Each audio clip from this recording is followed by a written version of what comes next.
Hey guys, it's Rachel with Dazzlin' Digits.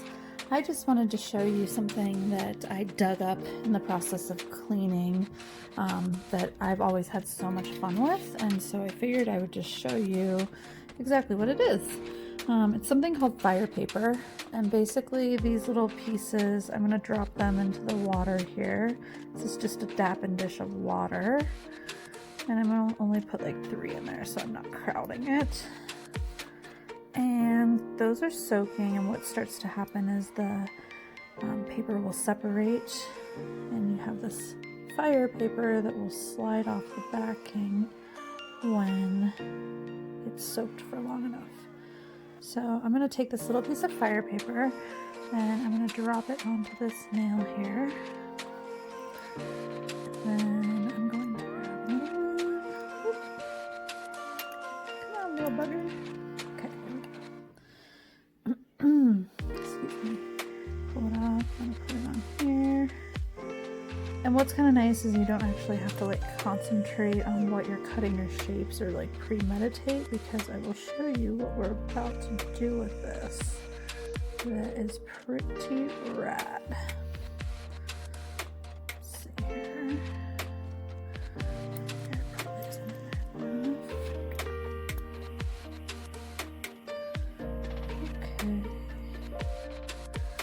More time. So this sheet basically came like this, and then I just cut it down into pieces, so you would be able to do the same. I've obviously had this for a really long time because it was in the back drawer of my cabinet and I forgot about it. And I've got this guy. I'm just gonna lay it right there. So now I have excuse me, all of those laid out.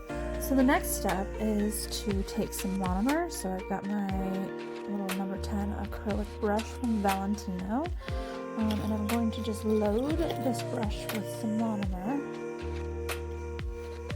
I'm going to go in on my fire paper and I'm just going to lightly touch it with monomer, and you'll see what starts to happen.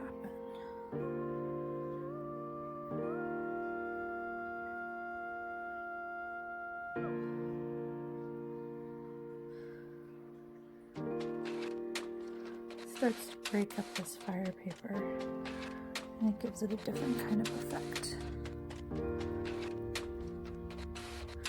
And you can't use anything other than monomer to do this, to break the fire paper.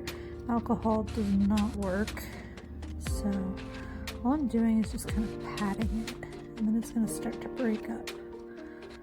And then I'm going to just kind of get rid of these like sharp edges that I have. Spread it out. A little more monomer. Tap, tap, tap, tap, tap, tap. Break this up just a little bit.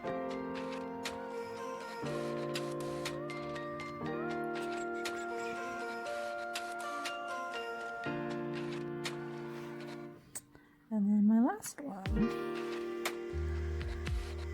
And after I've done this, then I will go back after the monomer is dried up a little bit. If you need to, you can delicately blot any of the excess monomer that's sitting on the top of the nail. You can blot that off, and then you're going to go back and seal everything with top coat. And there you have it. It's a pretty cool effect.